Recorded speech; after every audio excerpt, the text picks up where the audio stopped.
Vous êtes-vous déjà demandé combien de batailles spirituelles se déroulent pendant que vous dormez? Dans le silence de la nuit, quand le corps se repose et que le monde ralentit, le ciel est toujours en guerre.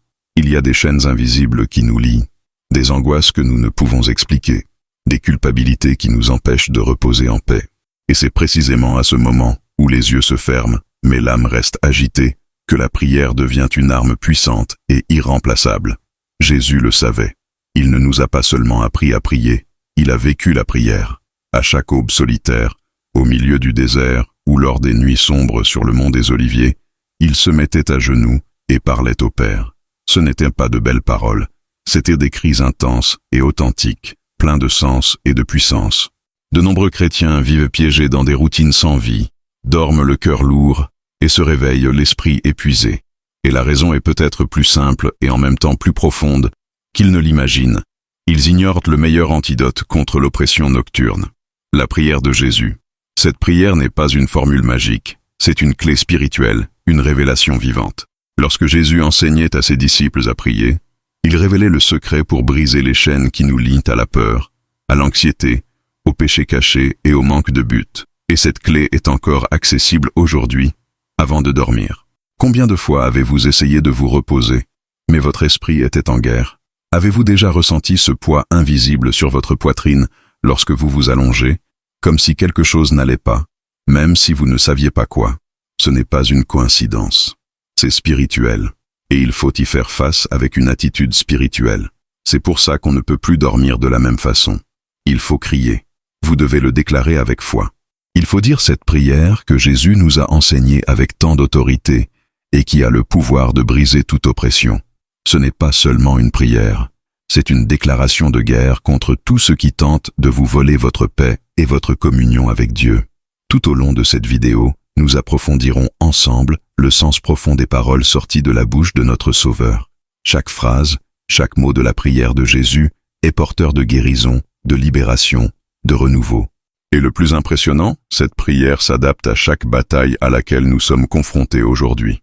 Elle devient un bouclier contre les agressions nocturnes, une lampe pour éclairer les chemins de l'âme, un baume pour les cœurs en détresse. Jésus n'a pas dit « Quand tout va bien, priez ». Il a dit « Quand vous priez, priez ainsi ». C'est un impératif, c'est une urgence. Parce qu'il savait que la prière serait notre lien avec le ciel, notre façon de résister au mal et de trouver la paix même au milieu des tempêtes. Il ne s'agit pas de religion, il ne s'agit pas de formalité, il s'agit de survie spirituelle.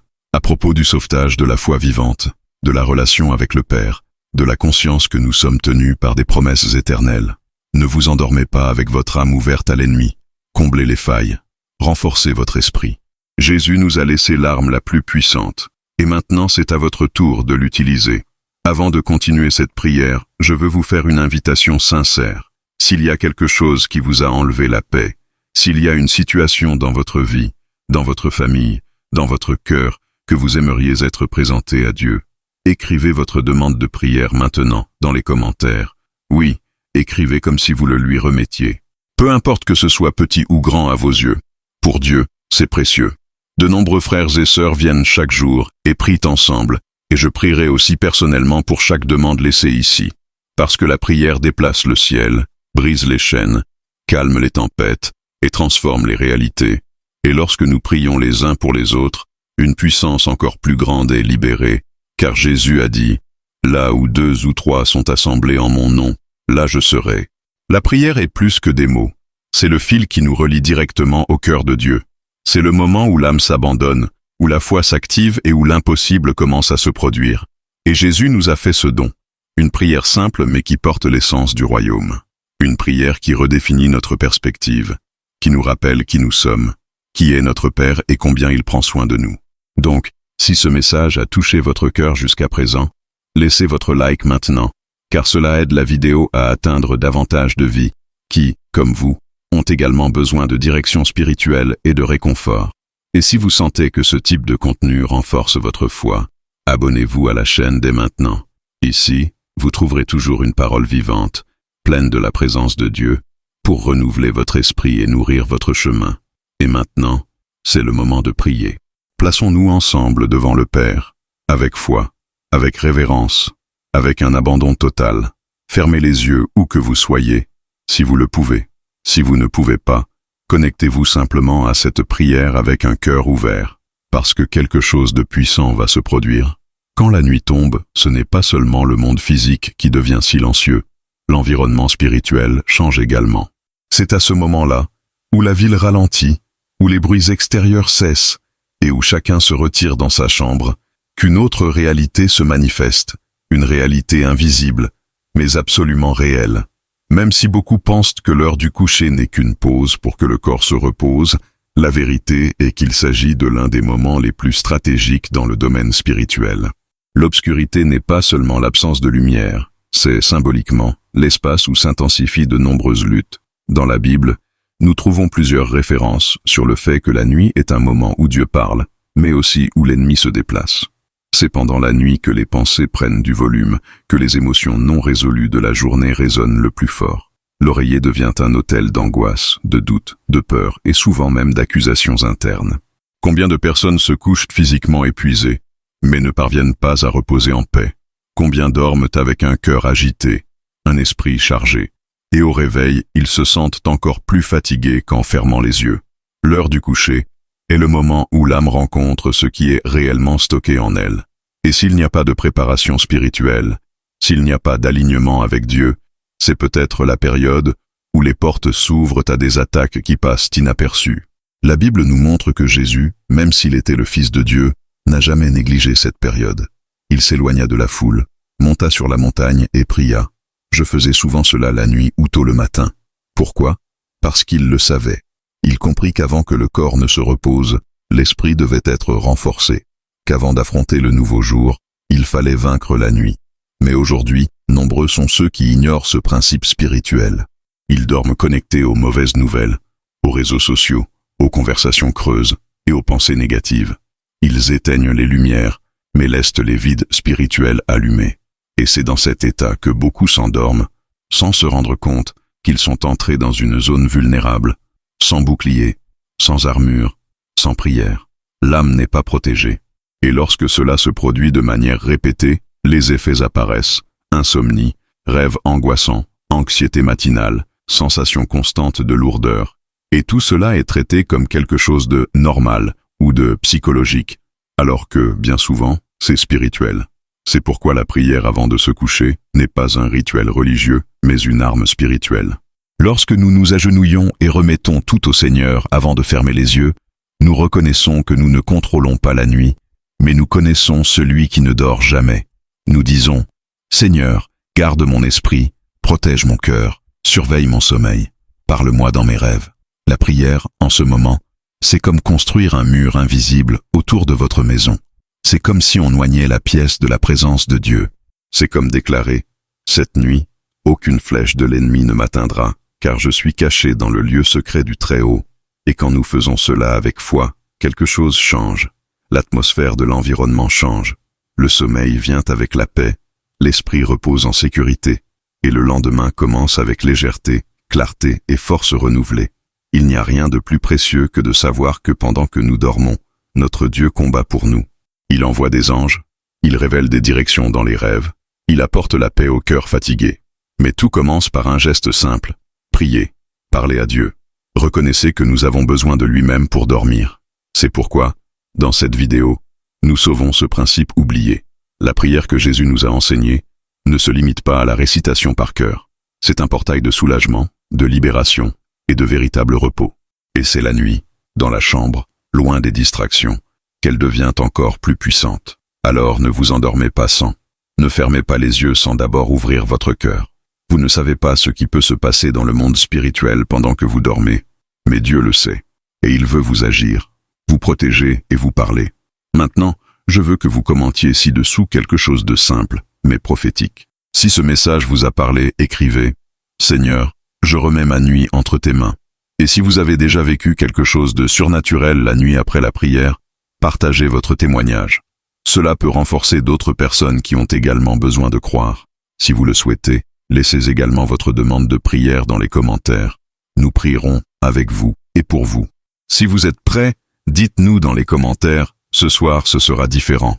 Parce que, au nom de Jésus, ce sera le cas. Jésus n'a jamais agi de manière impulsive. Chaque pas, chaque décision, chaque réponse qu'il a donnée au monde était précédée d'un temps passé seul avec le Père. Et cela nous révèle quelque chose que nous devons sauver de toute urgence. Il n'y a pas de véritable autorité spirituelle sans intimité. Jésus, même s'il était le Fils de Dieu, n'a pas abandonné la prière. Au contraire, plus la décision était importante, plus le moment était intense, plus il se retirait pour parler au Père. Il nous a montré, par sa propre vie, que la vraie force ne vient pas de la visibilité, mais de l'invisible. Cela ne vient pas de ce qui se fait en public, mais de ce qui se construit en secret. Avant de choisir les 12 disciples qui allaient changer l'histoire du monde, Jésus a passé toute la nuit en prière. Avant de marcher sur l'eau, il a prié. Avant d'affronter la croix, il a transpiré du sang à Gethsémani, criant dans une profonde angoisse, mais s'est complètement abandonné. Cela nous enseigne que la préparation spirituelle pour les jours difficiles ne commence pas au milieu de la tempête, mais avant qu'elle n'arrive. Et c'est là que beaucoup échouent. Ils essaient de résister à la mauvaise journée sans s'être renforcés lors de la journée ordinaire. Ils attendent des réponses immédiates sans avoir cultivé une relation continue avec Dieu. Ils veulent du repos, mais ils ne renoncent pas à leur nuit. Ils veulent des directives, mais ils ne demandent rien au Père. Ils veulent la paix, mais ils n'ouvrent pas leur cœur. La prière était le secret de Jésus. Et pas n'importe quelle prière. C'était un dialogue intime, profond et constant. Il n'était ni mécanique ni religieux. C'était un souffle de l'âme. C'était l'endroit où il alignait sa mission, recevait des instructions et rechargeait ses forces. Jésus a compris que, même s'il avait une mission urgente, il devait s'arrêter et se connecter. Car sans cette connexion, même le Fils de Dieu n'avancerait pas en paix. Et s'il en avait besoin, qu'en est-il de nous? Il est impossible de faire face aux défis de la vie moderne. Anxiété, décisions financières, crise familiale, douleur émotionnelle, fatigue spirituelle, sans rechercher les mêmes ressources que celles utilisées par Jésus. Prier est plus qu'une habitude. C'est un acte de survie émotionnelle. C'est une forme d'organisation interne. C'est comme nettoyer la maison de l'esprit avant qu'elle ne devienne inhabitable. Et voyez, Jésus n'a pas prié seulement pour recevoir, mais pour s'aligner sur la volonté de Dieu. Et c'est ce que nous devons apprendre. Bien souvent, nous recherchons Dieu simplement pour demander quelque chose, comme si quelqu'un cherchait une faveur. Mais Jésus nous a montré que la plus grande valeur de la prière n'est pas ce que l'on accomplit, mais la personne avec laquelle on se connecte. Et quand on pense à l'heure du coucher, ce schéma devient encore plus essentiel. Car c'est avant de fermer les yeux que nos batailles internes sont le plus exposées. C'est la nuit que l'esprit commence à revisiter ce qui n'était pas résolu. C'est à ce moment-là que grandit la peur, que le doute murmure, que la solitude crie. Et c'est précisément dans ce type d'environnement, sombre et silencieux, que Jésus a décidé de prier dans le jardin de Gethsémani. Il n'a pas échappé au poids de l'heure. Il n'a pas évité la confrontation spirituelle. Il s'est prosterné, a crié, a pleuré, et a vaincu là, avant même la croix. Cela révèle une clé puissante. De nombreuses batailles auxquelles nous sommes confrontés ce jour-là ont été perdues la nuit précédente, parce que nous ne prions pas, parce que nous ne nous sommes pas préparés, parce que nous dormons distraits, déconnectés, émotionnellement ouverts aux influences qui nous volent la paix. Et le pire, c'est qu'on se réveille en pensant que tout va bien, mais on ne comprend pas pourquoi on est plus irrité, plus fragile, plus vulnérable. La vérité est que quelque chose a déjà été touché dans notre esprit, parce qu'il y avait un manque de prière. Mais quand nous suivons l'exemple de Jésus, tout change. Quand la nuit devient un autel, le lendemain devient le territoire des miracles. Lorsque l'oreiller est précédé du genou au sol, le cœur se repose. Lorsque la dernière voix que nous entendons est celle du Père, aucune autre voix ne domine nos pensées. C'est dans ce lieu secret de prière, dans le silence du petit matin ou dans la fatigue de la fin de la journée, que l'âme se renouvelle et l'esprit se fortifie. C'est à ce moment que le Saint-Esprit parle doucement, apporte du réconfort, apporte des révélations. C'est là, dans la solitude de la nuit, que l'invisible devient visible et que la présence de Dieu se manifeste de manière réelle.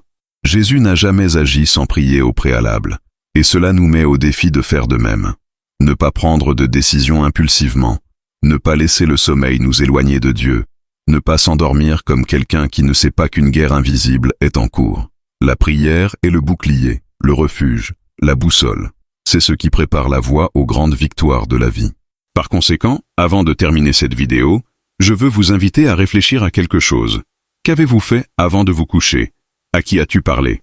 Qu'est-ce qui vous a occupé l'esprit au cours des dernières minutes de la journée? Si ce mot a touché quelque chose en vous, commentez ci-dessous. Seigneur, je choisis de te chercher avant chaque décision. Et si vous avez déjà vécu des moments où la prière vous a sauvé d'un mauvais choix, parlez-nous-en dans les commentaires. Écrivez « La prière m'a libéré » si vous voulez juste laisser une phrase de foi. Il ne s'agit pas seulement de s'engager, il s'agit de semer des témoignages qui toucheront les cœurs, parce que peut-être que quelqu'un lira votre commentaire et trouvera le courage de prier à nouveau aujourd'hui. Il existe une dimension spirituelle que beaucoup ignorent par manque de discernement. Pendant la journée, nous sommes trop occupés, trop distraits, trop inquiets pour réaliser à quel point nous sommes spirituellement affectés. Mais c'est la nuit, lorsque le corps ralentit et que l'âme tente de trouver le repos, que ce qui est caché se manifeste avec plus d'intensité. Les attaques spirituelles nocturnes sont plus courantes que vous ne le pensez. Et nous ne parlons pas ici de films ou de fantasmes religieux. Nous parlons de la réalité invisible, contre laquelle la Bible nous mettait déjà en garde. Notre lutte n'est pas contre la chair et le sang, mais contre les principautés et les puissances dans les royaumes célestes. De nombreuses personnes vivent avec une insomnie chronique, des cauchemars récurrents, un sentiment d'oppression dans la pièce et une peur irrationnelle au moment d'éteindre les lumières. D'autres se réveillent avec une tachycardie, comme si quelque chose se trouvait sur leur poitrine. Certains se réveillent exactement à la même heure chaque nuit, comme si un réveil invisible les appelait. Et cela ne peut pas être traité uniquement comme un trouble du sommeil. C'est spirituel. Il s'agit d'une tentative de l'ennemi d'épuiser l'esprit à un moment où il devrait être restauré. Parce que le sommeil, pour le chrétien, n'est pas seulement un repos physique, c'est un territoire sacré où Dieu parle, révèle, guérit et restaure. Et c'est pour cela que l'ennemi tente d'occuper cet espace. La prière dite avant de se coucher fonctionne comme un bouclier qui recouvre l'esprit. Il comble les lacunes qui ont été ouvertes au cours de la journée par des paroles prononcées avec négligence, des pensées impures, des sentiments de colère ou de tristesse, des attitudes qui ont attristé le Saint-Esprit. La prière aligne le cœur avec Dieu, et lorsque cela se produit, les attaques spirituelles perdent leur force. L'environnement change, l'atmosphère purifie, la présence du Saint-Esprit commence à remplir l'espace. La pièce se transforme en autel. Et là où est la lumière, les ténèbres ne peuvent pas résister. C'est pourquoi Jésus nous a appris à prier. Délivrez-nous du mal. Cette partie de la prière n'est pas décorative, c'est un plaidoyer pour une protection spirituelle. C'est un cri qu'il faut faire tous les jours, surtout avant de se coucher, parce que le mal agit lorsque nous sommes distraits, vulnérables, déconnectés de la présence de Dieu. Et rien ne nous rend plus attentifs spirituellement que la prière. Il nous relie au plus haut, nous place en position d'autorité et fait taire le bruit de l'ennemi. Le Saint-Esprit trouve alors un espace pour servir, consoler, révéler et reposer l'âme. Avez-vous déjà essayé de prier avec ferveur avant de vous coucher? Avez-vous consacré votre esprit et vos rêves au Seigneur?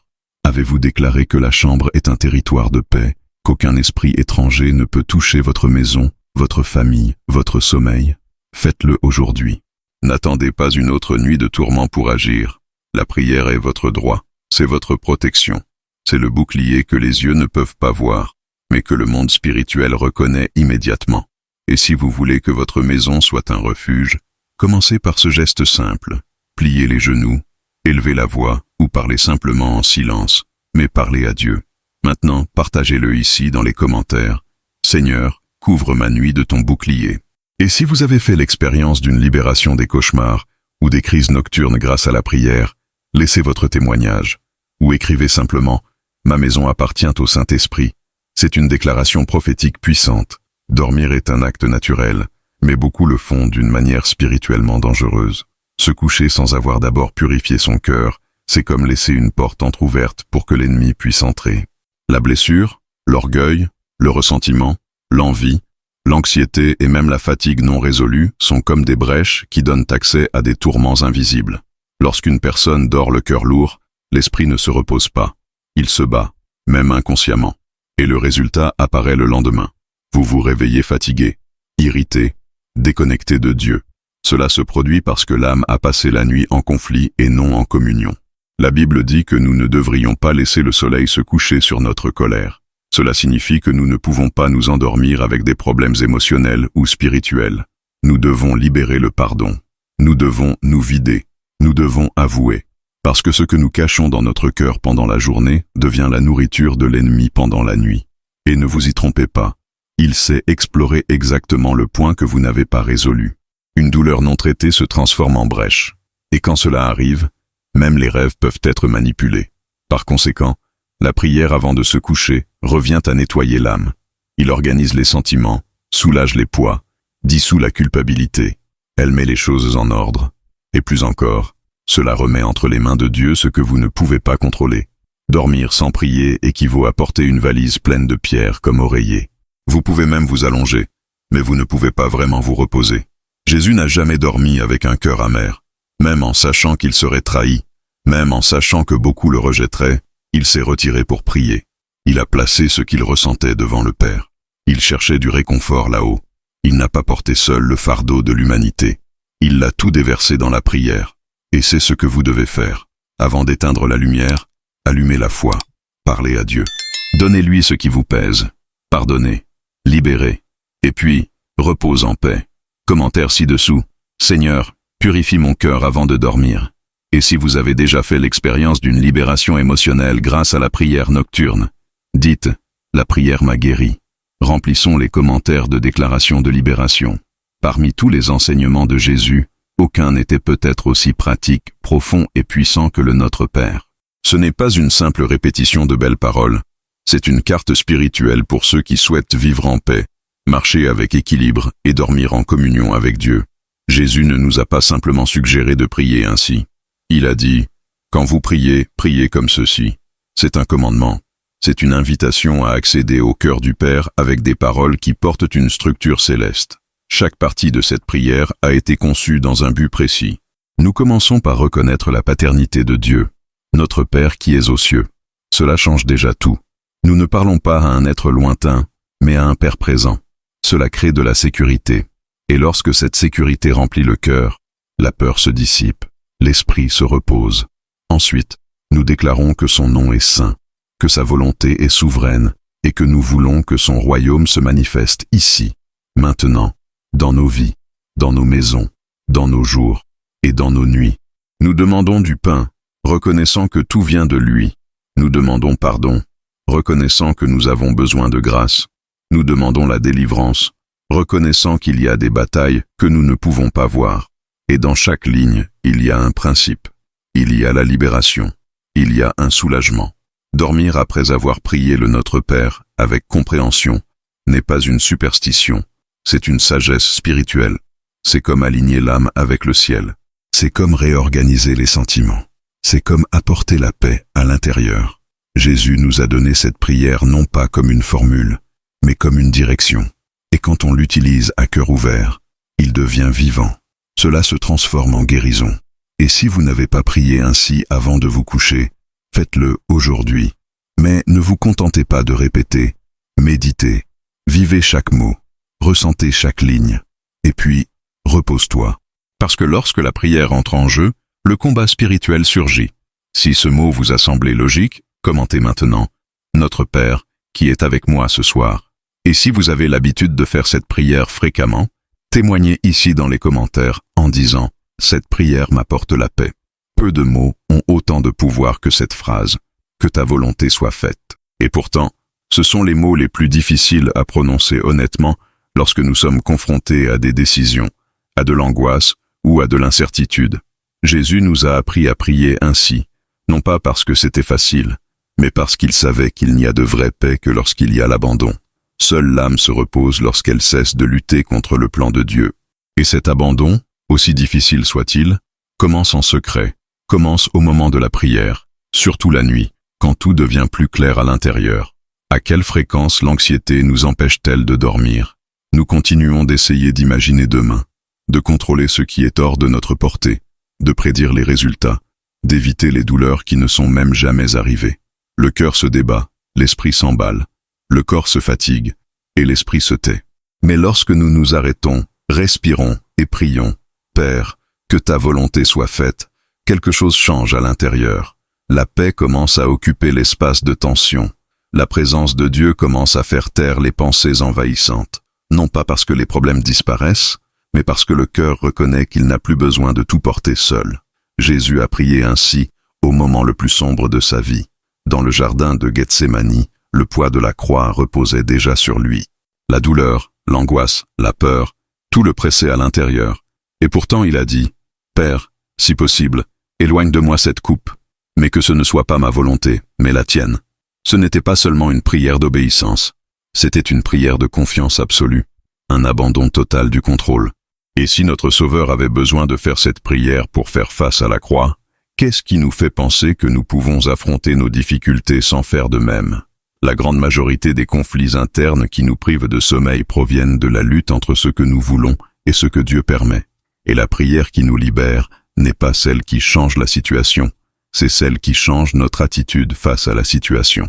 Lorsque nous prions sincèrement en disant « Que ta volonté soit faite », nous reconnaissons que nous ne savons pas tout, que nous ne voyons pas tout, mais nous faisons confiance à ceux qui savent et voient au-delà. C'est la foi. Et la foi est le véritable oreiller de l'âme. Voulez-vous dormir paisiblement? Alors, remettez le contrôle. Avouez à Dieu que vous ne comprenez pas tout, que vous ne savez pas quoi faire, mais que vous voulez que sa volonté prévale. Faites-le aujourd'hui avant de fermer les yeux. Ne transportez pas sur votre oreiller les décisions qui appartiennent au ciel. Dieu n'est pas impressionné par nos projets. Il agit face à notre dépendance. Et chaque fois que nous disons « Que ta volonté soit faite », nous lui permettons de guider parfaitement ce que nous ne ferions qu'empêcher d'essayer de retenir. La prière enseignée par Jésus n'a pas été écrite par hasard. Chaque mot a un but, une profondeur, un pouvoir. Et quand il a dit que nous devrions demander au Père « Délivrez-nous du mal », il nous enseignait à prier avec autorité, avec discernement, en étant conscient que nous sommes en guerre. Ce n'est pas un détail de la prière, c'est une arme. C'est une déclaration selon laquelle nous reconnaissons l'existence du mal et notre besoin de protection spirituelle. Le mal se manifeste sous de nombreuses formes.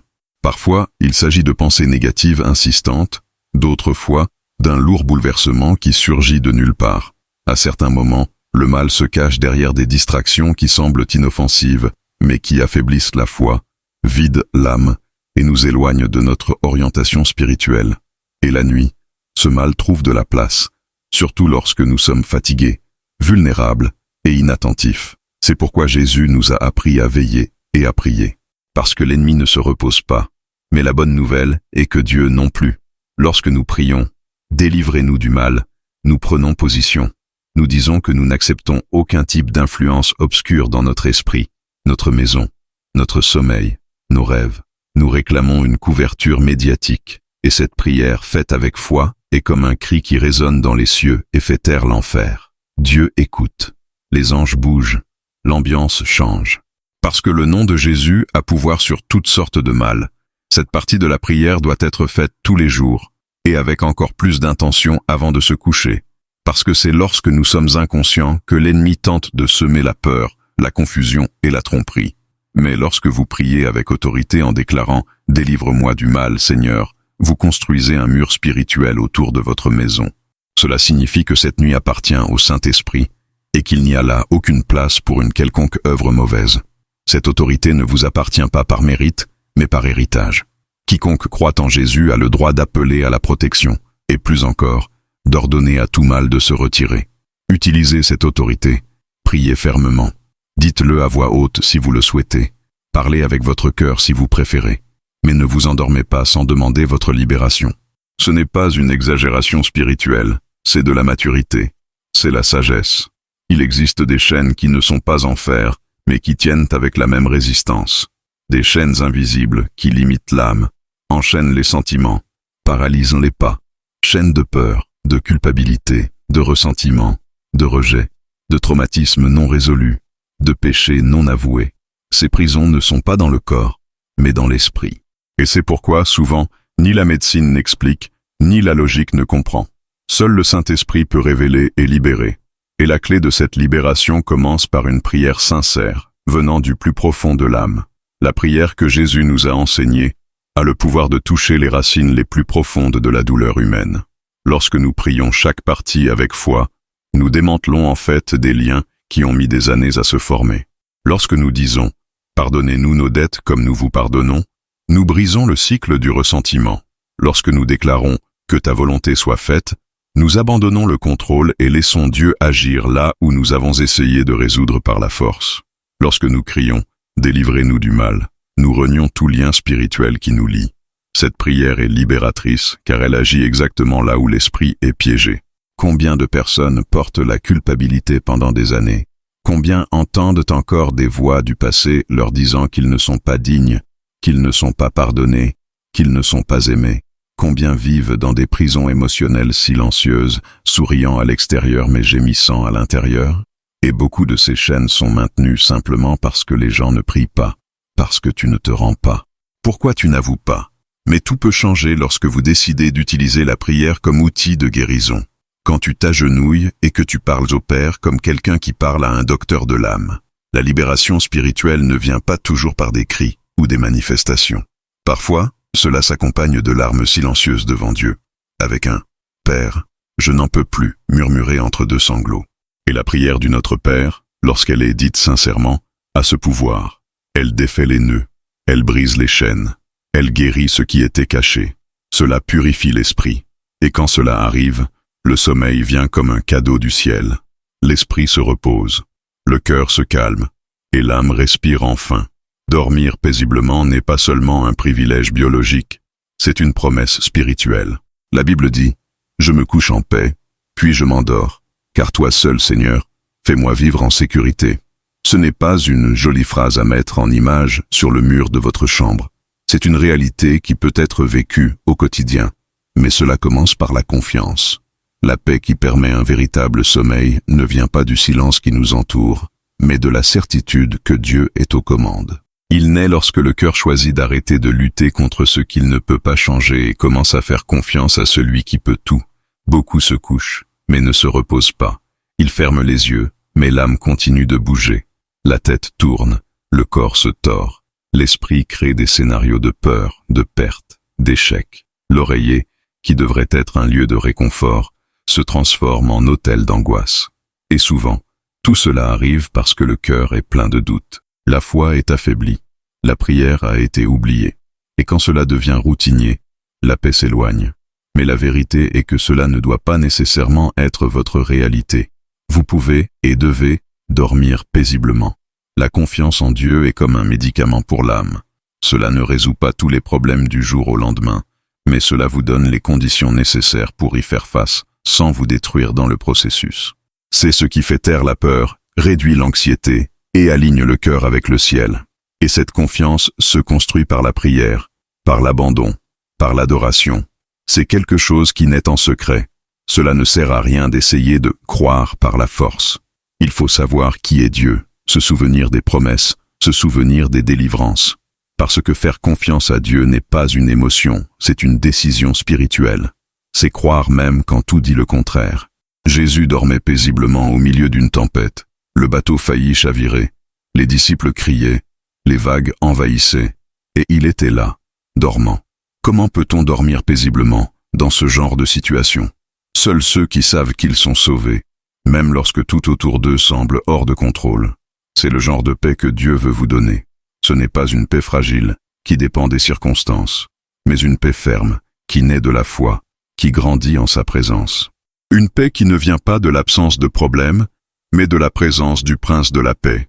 Si vous avez du mal à dormir ou si votre sommeil n'a pas été réparateur, c'est aujourd'hui le moment idéal pour changer cela. Pas avec des médicaments, pas avec des distractions, mais avec confiance. Priez, livrez, parlez au Père, demandez-lui de vous couvrir de cette paix, et déclare « Seigneur, j'ai confiance en toi ». Faites cela avant de vous coucher. Rappelez-vous les psaumes. Louange en silence. Et remarquez comment l'atmosphère change. La nuit a toujours joué un rôle particulier dans le cheminement spirituel des grands hommes et femmes de foi. Ce n'était jamais seulement un temps de repos, mais un terrain fertile pour des rencontres surnaturelles avec Dieu. Dans plusieurs parties de la Bible, nous voyons des personnes visitées par des révélations, des anges, des réponses et des instructions au milieu des ténèbres. Cela nous montre que la nuit est un moment de révélation, mais aussi de choix. C'est lorsque le monde est silencieux que le ciel parle le plus clairement. Et c'est là que la prière devient encore plus puissante. Jésus a prié la nuit. Il se retirait dans des endroits solitaires pendant que tout le monde dormait. Il s'est déconnecté des distractions et s'est connecté avec le Père. David, dans les psaumes, dit que la nuit, il chantait et criait. Ses larmes mouillaient le lit, mais sa foi restait vivante. Même blessé, même persécuté, il savait où chercher du réconfort. La nuit où je crie, je ne me tais pas, écrit-il. Cela montre qu'il n'y a pas de mauvais moment pour prier, et que la nuit est peut-être effectivement le meilleur moment. Paul et Silas, en prison, priaient et louaient vers minuit. Et c'est à ce moment précis que le sol a tremblé, les chaînes se sont brisées et les portes de la prison se sont ouvertes. Ce n'était pas pendant le service, ce n'était pas midi, il était minuit. Cela en dit long, parce que ce qui était censé être la fin de tout est devenu le début d'un grand mouvement. Et tout a commencé par la prière et la louange dans le noir. Daniel priait 3 fois par jour, et même s'il savait qu'il pouvait être jeté au lion, il maintenait sa routine de prière. Et quand il fut jeté dans la fosse, Dieu le garda. Il se reposait entouré de bêtes sauvages. Et cela nous montre que la prière non seulement nous délivre, mais nous soutient lorsque la délivrance ne vient pas immédiatement. Sa nuit était sombre, oui, mais la présence de Dieu éclairait chaque seconde. Ces témoignages ne sont pas dans la Bible uniquement à titre d'inspiration. Ils sont là pour activer quelque chose en nous, pour nous rappeler que les nuits les plus dures peuvent devenir des portails vers les plus grands miracles s'il y a la prière. Et que le silence du matin puisse porter le son le plus fort, le cri d'un fils qui a confiance dans le Père. La prière avant de se coucher n'affecte pas seulement ceux qui la prient. Il couvre la maison, elle couvre ses enfants, il couvre la maison. Lorsqu'un père ou une mère s'agenouille et crie vers Dieu pour la famille, quelque chose se passe dans le monde spirituel. La protection s'active, la bénédiction se manifeste, la paix entre comme un doux vent à travers les portes et les fenêtres. La maison cesse d'être un simple espace physique et devient un environnement spirituel gardé par des anges. Il n'y a pas de cadeau plus précieux que vous puissiez offrir à votre famille qu'une vie de prière constante, surtout la nuit. Parce que c'est à ce moment-là que les enfants ont le plus besoin de sécurité émotionnelle et spirituelle. Même ceux qui ne vivent plus avec vous, même ceux qui sont loin, continuent d'être touchés par vos prières. Dieu n'est pas limité par des murs ou des kilomètres. Il entend le cri du cœur d'une mère. Il répond à la prière d'un père qui, même en larmes, dit « Prends soin de mes enfants, Seigneur ». La Bible nous montre que des générations peuvent être bénies ou blessées par ce que font leurs parents en secret.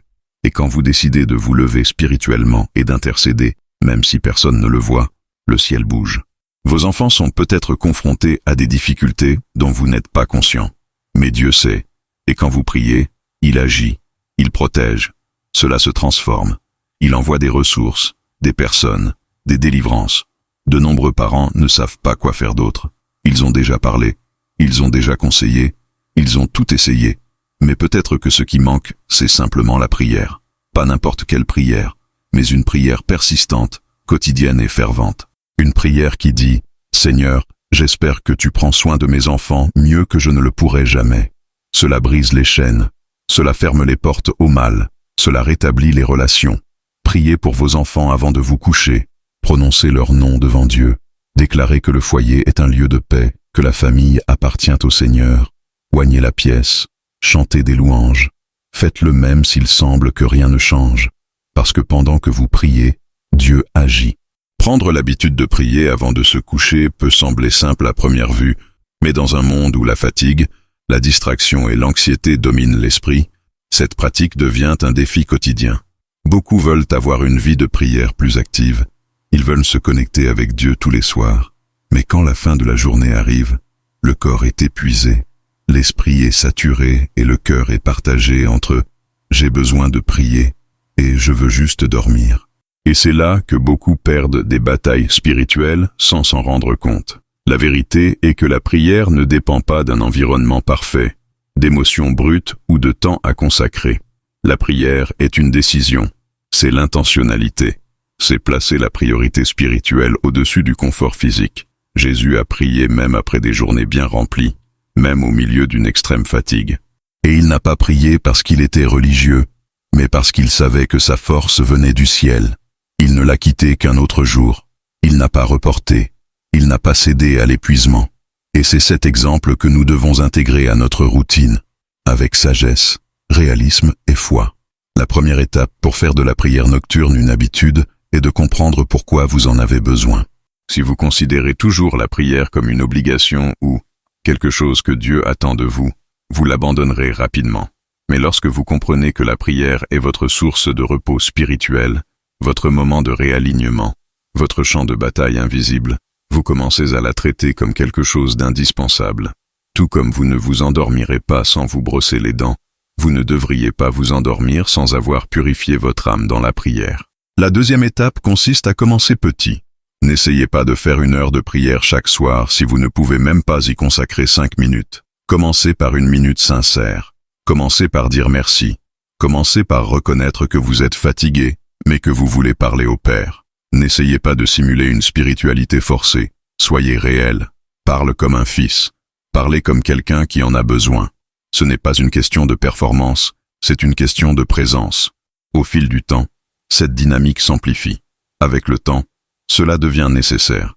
Et puis, quand tu ne pries pas, ça te manque. Parce que l'esprit commence à demander ce que vous aviez négligé autrefois. Un autre point essentiel est la préparation de l'environnement. Si possible, éteignez ou mettez votre téléphone portable en mode silencieux avant de vous coucher. Échangez les dernières vidéos aléatoires contre des louanges douces, contre un psaume lu à voix basse, contre une conversation honnête avec Dieu. Désactivez les distractions. Créez un espace physique qui facilite l'espace spirituel. Si vous partagez une chambre avec quelqu'un qui ne partage pas votre foi, priez en pensée. Priez dans la salle de bain. Priez en silence sous la couverture. Il n'y a pas de règle. Le ciel n'exige pas de rituel parfait. Il répond au cœur brisé. Et quand l'envie de prier ne vient pas, parce que oui, il y aura des jours comme ça, priez quand même. Parlez à Dieu même sans émotion, parce que l'habitude spirituelle ne se construit pas sur l'enthousiasme, mais sur la constance. Et au fil du temps, ce qui a commencé comme un effort se transforme en plaisir. Ce qui semblait être une tâche s'est transformé en un soulagement. La prière avant de se coucher devient un portail entre votre vie chaotique et la paix qui dépasse toute compréhension. N'attendez pas pour en avoir envie. Priez parce que vous savez que vous en avez besoin. Priez parce que vous voulez dormir paisiblement. Priez parce que vous savez que Dieu vous attend chaque nuit, prêt à vous écouter, à vous embrasser, à vous renouveler. Faire de la prière une habitude nocturne, c'est décider que le nom de famille prononcé dans votre journée sera le nom de Jésus. Et ça change tout. Lorsque vous commencez à donner vos nuits à Dieu, quelque chose change profondément dans votre façon de vivre vos journées. Parce que celui qui dort en paix se réveille avec un but. Celui qui abandonne ses pensées avant de se coucher se réveille avec clarté. Celui qui crie devant le Père dans l'obscurité se lève plus fort dans la lumière. Et ce n'est pas de la poésie, c'est une réalité spirituelle. La façon dont vous terminez votre journée détermine en grande partie ce que vous emporterez le lendemain. Et lorsque vous décidez de ne plus dormir comme quelqu'un à la merci du hasard, mais comme quelqu'un de gardé, vous changez de position dans le monde spirituel. Donner la nuit à Dieu, c'est bien plus que dire une prière. C'est un acte de confiance. C'est déclarer « Seigneur, je n'ai pas le contrôle sur tout, mais toi si. Et même pendant que je dors, je sais que tu travailles pour moi. » C'est quitter la position d'un gardien fatigué et entrer dans le repos de la foi. Et, étonnamment, c'est dans ce repos que surviennent les plus grandes victoires, parce que c'est là que Dieu travaille dans des domaines dont vous ne saviez même pas qu'ils étaient malades. Il guérit les blessures que vous avez ignorées. Il répond aux prières que vous n'avez pas encore priées avec des mots, mais que vous avez déjà criées avec votre âme. L'âme humaine est extrêmement sensible à ce qu'elle vit aux dernières heures de la journée. Et lorsque la dernière sensation est la peur, le doute, la colère ou la solitude, cette émotion se multiplie pendant le sommeil. Mais lorsque vous abandonnez tout à Dieu avant de vous coucher, lorsque vous priez sincèrement et vous abandonnez, vous désactivez les pièges qui ont été tendus contre votre esprit. Vous mettez les anges en mouvement. Vous activez les promesses. Vous couvrez votre maison du sang de l'agneau. Et l'ennemi, qui attendait peut-être que vous vous endormiez sans préparation, trouve une barrière spirituelle insurmontable. Celui qui prie avant de s'endormir n'est pas seulement quelqu'un de pieux. C'est quelqu'un qui est spirituellement intelligent. C'est quelqu'un qui a compris le pouvoir d'une nuit consacrée. Et au fil du temps, vous commencez à remarquer des changements. Vous vous réveillez avec moins de poids. Vous rêvez différemment. Vous gagnez plus de contrôle émotionnel. Les combats inutiles diminuent. Les décisions deviennent plus légères. Parce que lorsque vous dormez en présence de Dieu, Il agit dans les zones invisibles qui affectent directement les zones visibles. Beaucoup prient le matin, en début de journée, et c'est merveilleux. Mais ce que peu de gens comprennent, c'est que la prière nocturne est tout aussi puissante, sinon plus, parce que cela prépare le terrain. Elle veille sur l'âme, cela aligne l'esprit. Et surtout, il consacre le moment où l'on est le plus vulnérable, le sommeil. Parce que peu importe votre force, vous dormez la nuit, mais pas Dieu. Et si vous lui confiez vos nuits, vous découvrirez que le véritable repos ne vient pas seulement des heures de sommeil, mais de la présence dans laquelle vous dormez. Et lorsque cette pratique devient un mode de vie, cela ne peut plus être pareil. Vous vous rendrez compte que ce qui vous affligeait la nuit n'est plus fort. Ce qui vous a empêché de rêver disparaîtra. Les mots négatifs qui hantaient vos pensées commencent à perdre leur écho. Parce que le Saint-Esprit commence à habiter cet endroit avec vous. La chambre devient un lieu de paix et non de guerre. L'oreiller devient un autel, et le silence du matin devient le doux son de la grâce de Dieu. Si ce mot vous a parlé, commentez ici. Mes nuits appartiennent désormais à Dieu. Et si vous avez déjà vécu cette transformation, écrivez. Le Seigneur a transformé mon sommeil en véritable repos. Cela peut éveiller la foi chez ceux qui lisent et qui n'en ont pas encore fait l'expérience.